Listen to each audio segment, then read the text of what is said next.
Welcome to the Strong for Performance podcast, where we give coaches and consultants practical ideas for taking you to the next level in your business and in your life. I'm your host, Meredith Bell. I interview experts who've walked in your shoes and offer real-world experience that you can apply to your own journey.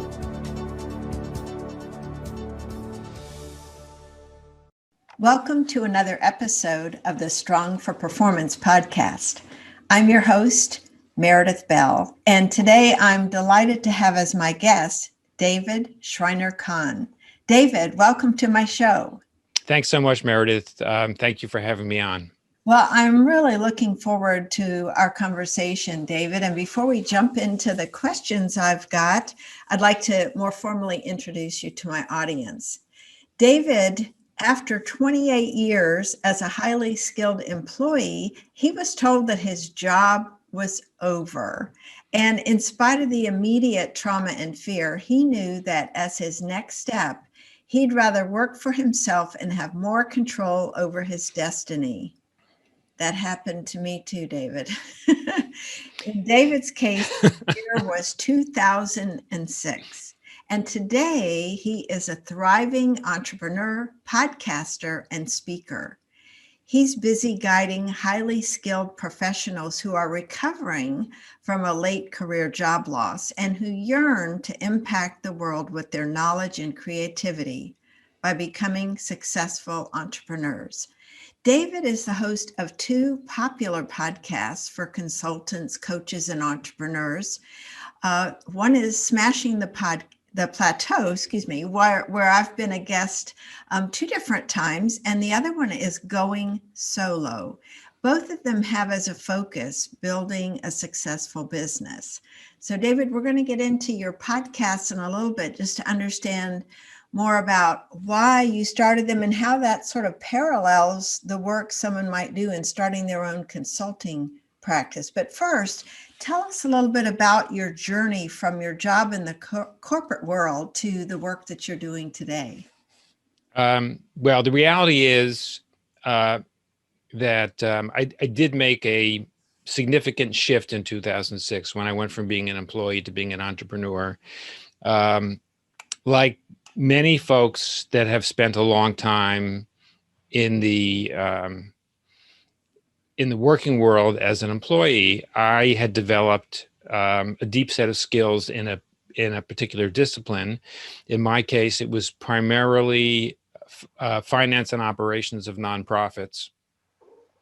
And I had reached a point in my career where it was time for a transition. And the reality was I had been in the same organization by the time I left, it was 18 years, which is a long time. It's a lot longer than most people stay in jobs these days. Yes.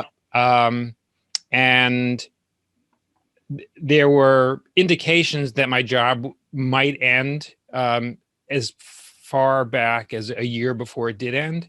It had nothing at all to do with my performance, but there were activities going on in the organization that I knew could end up duplicating my skill sets. Mm-hmm. And the most logical progression for me, if I had stayed inside organizations as an employee, would be, I was in a number 2 position.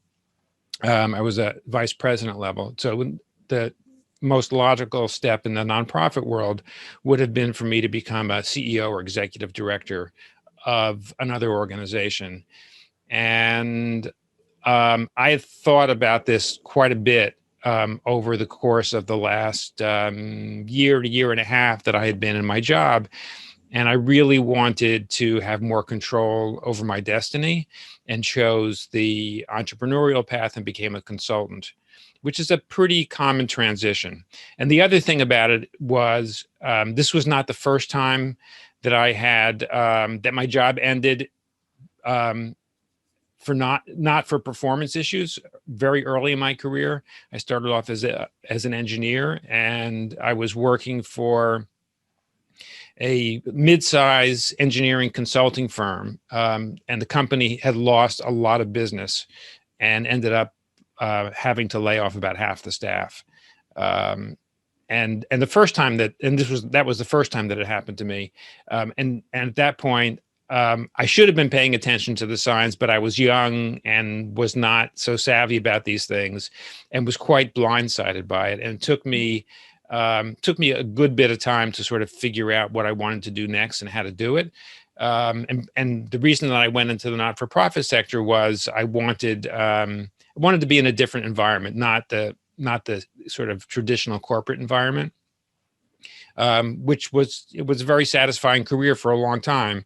And so the idea of doing something that sort of mid-career, middle-aged, some people may view as being quite risky. To me, since I had already done something that was probably a bigger transition, didn't seem to me like it was such a great risk. So when you left and decided to start your business, what caused you to focus on the kind of consulting work that you did, and what did that consist of?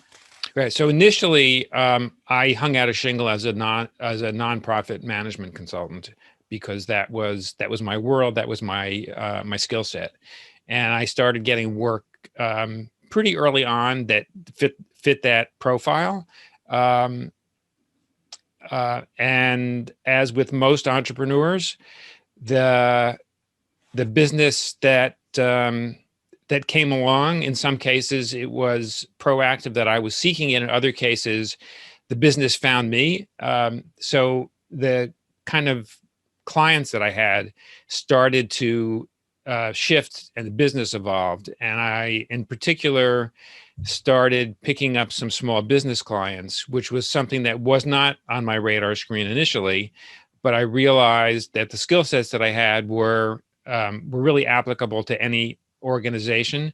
My skill set was really in the sort of, I would say, small to mid-size organizations. That's where I'd spent most of my career. So organizations with fewer than I don't know, maybe I would say fewer than 100 employees was most common.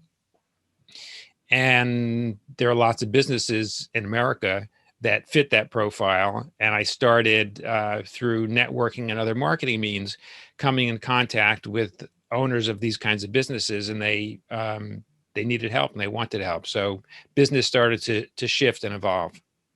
And now you're really helping a lot of these folks that have had these professional careers in the corporate world lose their jobs, or get the sense, as you did, that things are not going to be positive for them going forward in this particular organization. And so why is it, since you work with so many of them, I'm curious, what is it that causes them to decide that a consulting or coaching service firm is something that would be a good next step for them? So for many of these folks, particularly those that have spent 20 plus years in their role, whether it's in one organization or multiple organizations, they often get to a point where they get tired of the corporate environment, and they want more control over what kinds of clients they work with, who their colleagues are. They may have had some negative experiences with one or more supervisors. Often what happens, especially when you start to get seasoned, is you end up with a new supervisor who has no personal history with you. And right, they have to make a name for themselves. And often it's the more seasoned employees with the highest price tag that end up paying paying the price for being in that relationship. So, it often results in feeling like you're not particularly valued. Your voice may not be heard as much as you think it should be heard. You may be overlooked for certain kinds of assignments. You may find that your career is no longer advancing. You're not being promoted when you should be. You're not getting salary increases when you should be. and having more control becomes a pretty big issue. Mm-hmm. I can see that, and I can see where you would be uniquely positioned to understand where they're coming from, because it sounds like they're seeing different evidence of the handwritings on the wall in terms of a mismatch. So they eventually get pretty unhappy. What are some of the challenges that folks who are trying to start their own business from this kind of experience, what are some of the unique challenges that they have that you've discovered over time in your work with them that might not be as common knowledge to everybody? Well, one of the basic things that happens is you realize that when you start your own consulting or coaching business, that you're it. So you're the chief cook and bottle washer, and you're responsible for everything. And suddenly, there is no IT department, there is no human resources department, there is no marketing and sales department, there's no customer service department, there's no operations department. There's you, and so depending upon what discipline you were in and what experiences you've had and what skill sets you have, you're probably really good at some of those, but you're unlikely to be good at all of them. So the first thing you've got to figure out is where you can shine and you can do things yourself, and where you need help. And one of the hardest things to realize, especially for high achieving professionals that have experienced a lot of accomplishments, is that you don't know all the answers and you are going to need help, and it's really important to figure out what kind of help you need and how to get it. So how do you guide them to recognize this challenge? Because I've been there myself, as a solo consultant many years ago. Thankfully, I've got two business partners now that have strengths that I don't. But for these individuals, how do you help them move as quickly as possible to a place where they are comfortable with outsourcing, whether it's hiring employees or, just bringing on contract folks? Well, the first thing you've got to realize, even before you get to that point, is that the job loss, whether it's voluntary or involuntary, is going to take a toll on your self-identity, your ego, and your emotional state. We're very, especially high achieving professionals, we're very tied to like our self-identity, our self-image, and our own self-worth and our self-confidence are very much tied to what we do for a living. Like when you meet somebody new, one of the first things they often ask you is, "Oh, Meredith, what do you do?" And right, so there's a lot of emotional baggage tied up with that answer. So the first thing to do is just realize that your job loss, and this is especially true if the timing of the decision was not your own. Is that you're actually going through a loss, and it's you're suffering grief, and there's some similarities to what happens when you lose a loved one. You've actually lost something that's very close to you, and you need to understand that. You need to actually realize what you're experiencing, and it's okay to experience it, and it's going to take, just like with the loss of a loved one or a family member, it takes time for you to go through the grief process. So realize that the emotional piece is actually going to take time. If you have the financial wherewithal to quote unquote take time off and not feel pressure to be producing in a new role that's bringing in income, if you have time to be able to have a pause, you'll do much better once you start to focus on actual business activity. So one of the things I advise people is find a way to take a pause. If you don't have the financial resources to not have income for a period of time, one thing you can do is try to get yourself some kind of interim work that is going to provide some income, even if it's not quite enough to cover all of your living expenses. If again, like if you have some assets that you could draw on if you need to, but supplement that with some short-term income, again, where the income is not so tied to your self-identity, it's something that you look at, and whoever you're doing the work for looks at as kind of an interim step. Then it'll give you time to deal with the emotional fallout and also do some self-assessment, because the self-assessment is really important. I see too many people jump into trying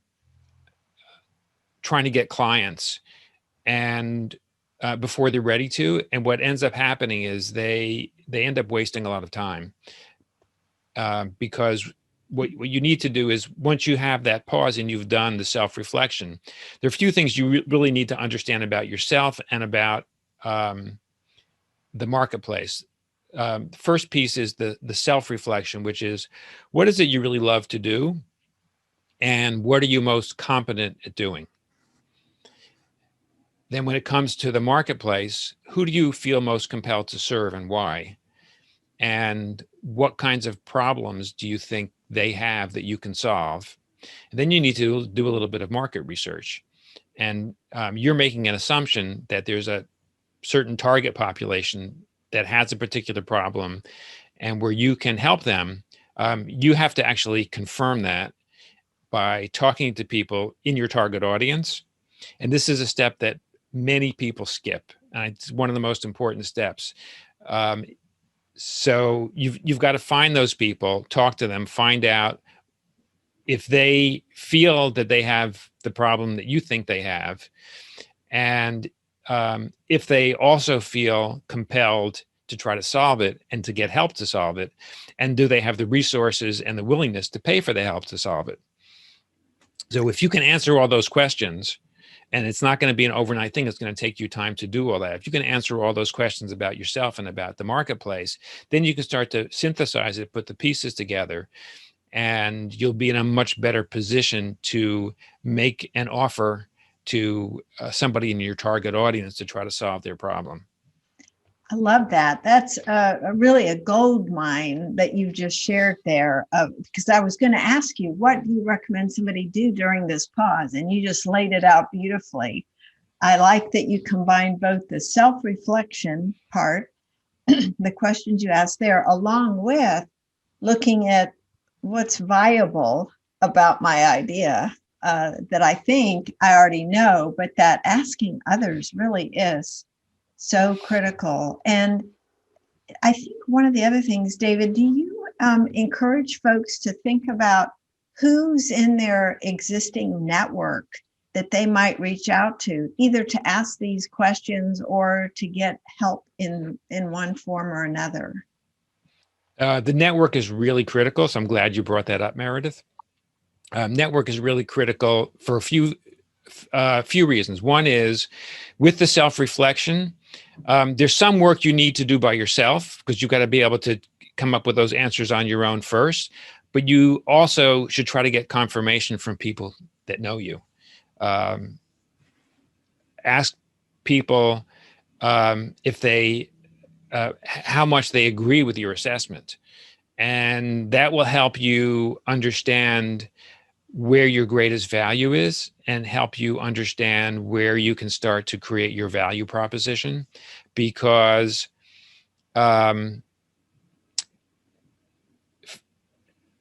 what you think is relatively easy, and you may think there's not much value to it because it's relatively easy for you to actually do it. That's probably where your greatest value is. And you will, you can get confirmation of that when you talk to other people who know you well. So that's one way to use your network, is this kind of feedback and confirmation on your own self-assessment. Second is, when you start to do your market research, you may not know people, you may or may not have people that are close in your network that fit your target audience. And actually, when you're doing your market research, it's often better to start with people that have a broad sense of the field. For example, when I started my business, I was focused on the not-for-profit community. So it would have been beneficial for me to ask somebody that works with the not-for-profit community on a kind of broad level, like there are associations of nonprofits. Mm-hmm. There's now I'm in New York. There's a particularly strong one in New York called the Nonprofit Coordinating Committee that has it's kind of like a membership association for nonprofits. So they see what pain points nonprofit organizations have. So going to speak to somebody, and I did have some contacts there that I spoke to. So going to speak to somebody there about what they see as some of the trends in your discipline or your sector, that can be really helpful as a first step. Second would be to go to people that may work with your audience, but are not necessarily going to be direct competitors with what you think you're going to be offering. So, if in my case, my focus was primarily finances and operations of nonprofits, I could have spoken to people that were fundraising consultants to ask them about what they saw as some of the issues. And then lastly would be to speak to somebody who is directly in the target audience. So in my case, it would have been CEOs of nonprofits or executive directors.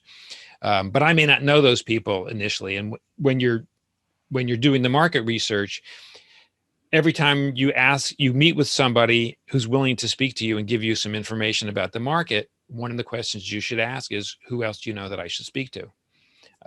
Which will help you zero in on your target.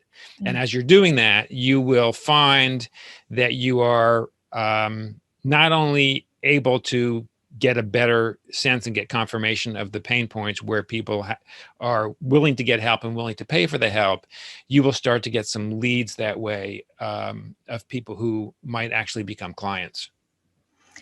That's an excellent suggestion, because sometimes when we're talking to somebody we know, for whatever reason, we hesitate to ask, but that who else should I talk to about this to find out more about the issues? I just think that's an excellent question for anyone to wrap up a conversation with. And it's a way of expanding your network and not cold calling people.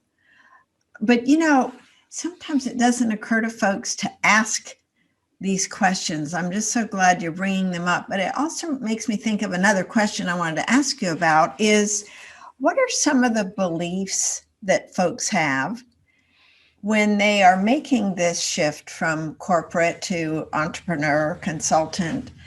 What might hold them back? What thoughts do they have about either themselves or the situation that keeps them from, perhaps taking some of the actions they need to? And how do you help them work through those and get past them or expand them? Yeah. So one of the things I see people, one of the beliefs is, I'm not going to be able to do this at all. And so they don't try. Another one is, they would really like to have their own business, yet they're afraid that it's not going to work out. And so they both look for a job and try to build a consulting business at the same time. It's really hard to do both. It's hard enough to do one of them. It's really hard to do both.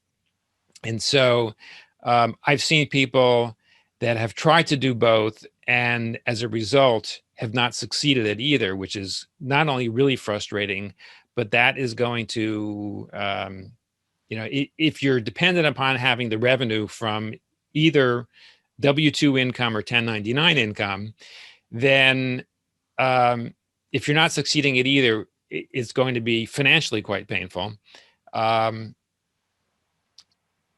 the other thing that I've seen is, I've seen people try to do both, and then they do give one up, and then the other one is much more likely to succeed. Like there's one person I'm thinking about, Lorraine Vaughn Speaks, who was a guest on my podcast Going Solo, who had a job. The job ended because it was a small business, and her employer closed the business.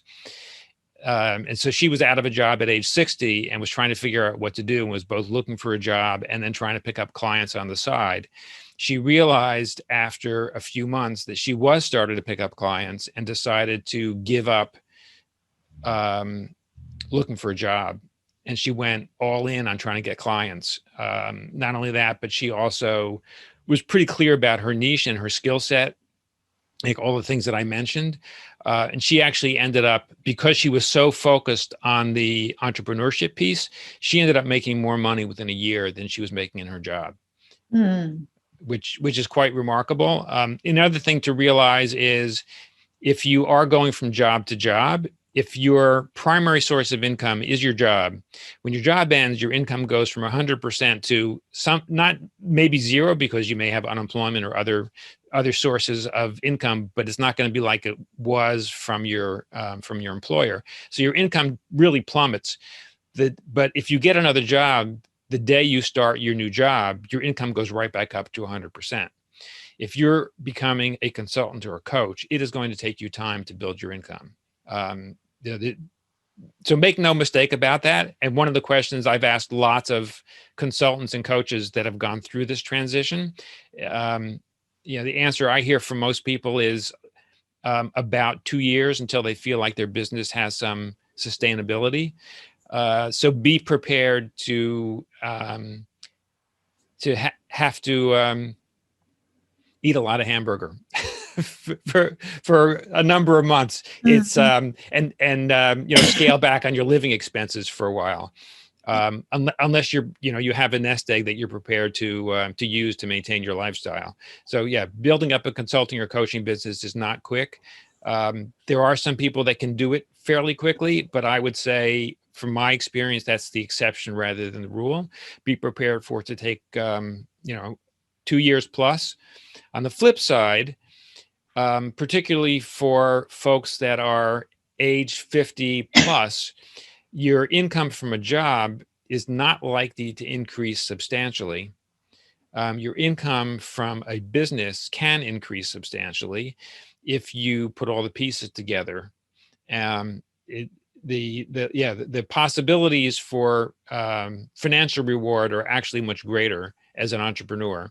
And another thing is, many people think that entrepreneurship is very risky. Personally, I think having most of your income come from one source is a lot riskier than being an entrepreneur and trying to build up multiple revenue streams, so that if one of them dries up, you still have others that you can depend on.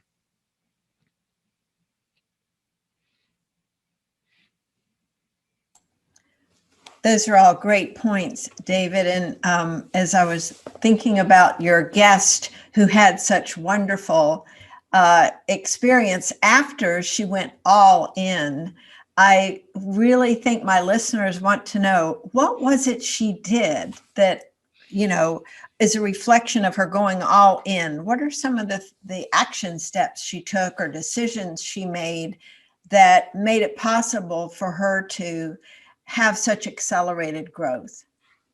So she worked for somebody who was a professional speaker. And so she realized that she had knowledge of the industry, and she had particular skills that supported people that wanted to make a living by giving paid speeches. So that's a particular niche. So it's not just, and she started off as, I would say, similar to other kinds of virtual assistant services, but it was very focused on a particular target audience. So she is able to help people figure out how to get paid speaking gigs, which is not so simple. It does take, there's a big administrative component to being able to do that successfully. So she not only understood the administrative component, but she also understood some of the strategy for trying to get into places where you could get paid as a speaker. So in thinking about how this could apply to listeners, what are the unique skills that you have that would be valuable to a select group? And I think sometimes, David, you brought up a point that I think a lot of times people are concerned about going too narrow, that they might miss out on other opportunities. But what have you found to be most useful for folks, or most successful for those who are able to grow their business fairly quickly? Is it narrowing down or trying to appeal to a broader audience? Oh, Meredith, for sure, it's narrowing down, but you need to do the market research, because if you're very narrow and specific, people that you talk to will understand the market that you're targeting. They'll understand the pain points. Again, you need to get the confirmation about the pain points, and you don't need to speak to that many people. I mean, with the market research, if you speak to 10 to 15 people and you keep getting the same answers, it tells you you're onto a particular trend. Mm-hmm. It's not like you have to speak to 100 people. I'm talking about, maybe a dozen or so. If you keep getting the same information over and over again, that's enough. Another mistake people make is they spend a lot of time trying to prepare an offer and prepare lots of marketing material for their offer before they try to sell it. And I've seen consultants and coaches get very frustrated when they've spent a lot of time trying to prepare a program or an offering that ends up falling flat on its face because nobody wants to buy it. It's way easier to do your market research and then get somebody to buy a particular offering before you even create it. The first time you're able to sell it, you will spend many hours delivering the solution to your first client that has that particular problem. But if it's something that is common to lots of clients, you'll be able to repeat it, and it will get easier and easier every time you repeat it. And in parallel to that, employees are used to solving complex problems and not necessarily solving the same problem over and over again. And especially highly educated, high achieving professionals thrive in this area of complexity. And from a business owner's perspective, the opposite is true. If you're able to solve the same problem over and over again for different clients, it will be easier and easier for you to do it, hence more profitable the more you do it. Because the more experience you have solving the same problem, the higher the price you're able to charge, and the less time it's going to take you to actually do it. Such an important point. Thinking about what serves you well inside of an organization, but doesn't when you are starting your business. And I think that's pure gold for people listening, even if they are experienced in their practices, not just starting out. I think there's a lot of wisdom there in looking at leveraging your time, because that's really one of the key things you're talking about, not just being able to charge a higher fee, but once you've created a solution that works, being able to present that and implement it with companies. It just seems like it's a lot easier to scale than starting from scratch with custom solutions for each client. For sure. Well, let's compare this to, you've had your, successful business. Your first podcast was Smashing the Plateau, and then the Going Solo followed that. So talk about how you got that first one off the ground, because that's like starting a new business, and why you saw a need for a second one. Because having a podcast myself, I know how much work it is just to do one. So talk about that from the perspective that would be useful to our listeners who might be starting a new initiative.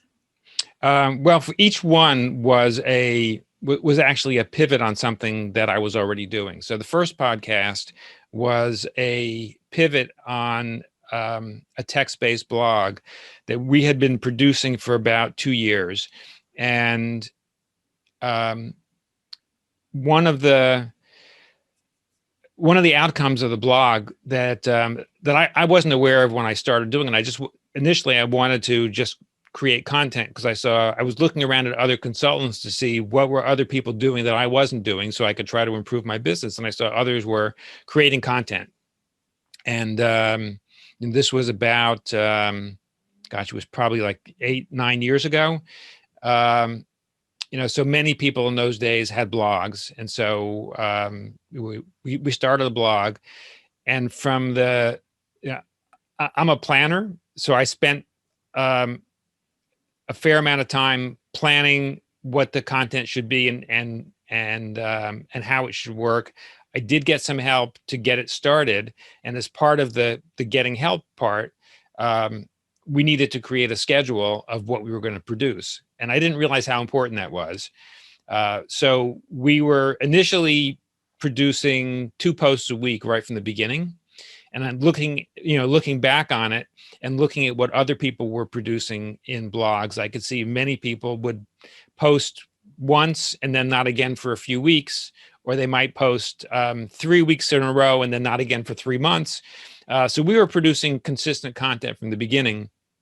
And then we tapped into my network and started producing 5 posts a week by doing text-based interviews. And we got some feedback from the audience, and the feedback was people wanted greater depth on the content of the interviews. And so we decided to try audio interviews. And I'd listened to podcasts, but I'd never produced one. I did have a small team that helped with the process. Again, it's important to know what you can do and what you can't do, what you're good at, what you're not good at. I had the relationships with people who could be my guests. I quickly developed more. You and I met through Smashing the Plateau. And it's a great way to meet people and build relationships, both with guests and with your audience. And initially, the first podcast was addressing a common problem that I saw, which was there was a lot of information, especially in the podcasting world, about startups. And the reality is I spent most of my career not on startups, but working on existing organizations that were just trying to do better. And for most business leaders, they spend most of their time working inside organizations, trying to improve the organization, trying to provide better solutions for their clients and customers, and trying to become more profitable. So the focus was, well, how do you do that?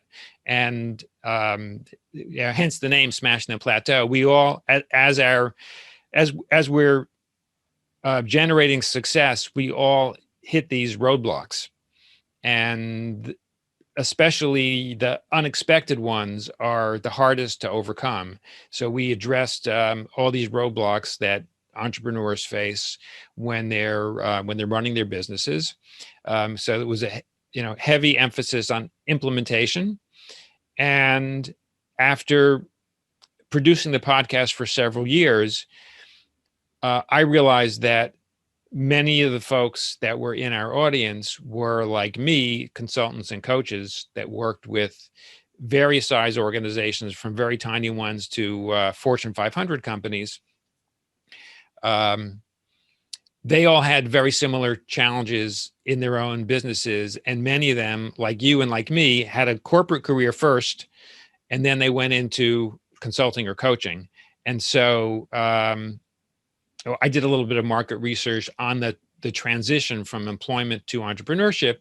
And one of the things I discovered in numerous conversations with people is that for many people, the transition happens, the trigger is you get fired. And you may have wanted to start your own business, but you didn't really have the confidence to do it until somebody else pulled the trigger. So after hearing so much from so many people about the challenges of that transition, I decided it was time to launch a second podcast that focused on the very early stage of launching your own consulting or coaching business following a late career job loss.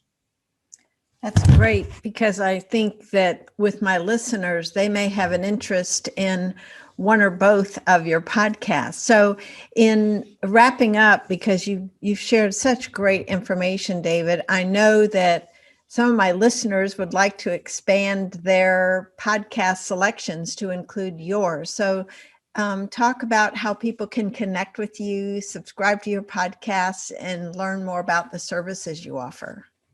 So both podcasts are on the same website, smashingtheplateau.com.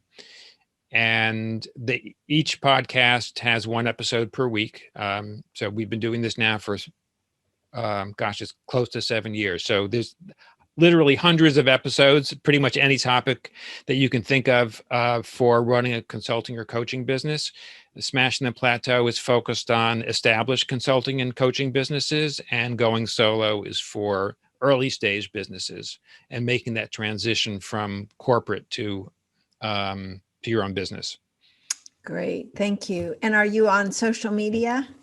LinkedIn, Facebook, and Twitter. I would say LinkedIn more than the others. So yeah, please connect with me on LinkedIn. If you have questions about running a consulting or coaching business, if you're thinking about launching one, feel free to reach out to me. If you go to smashingtheplateau.com, my contact information is there. There's a link to get in touch with me through LinkedIn as well from the website. And if you want to use the old-fashioned method, you can actually pick up the phone and make a phone call. It's 212-731-0770, and a live human answers the phone Monday through Friday, 9 to 5 Eastern time. That's great, David. That's a unique selling point right there for somebody to be able to connect with you, to actually be able to have a real conversation with you.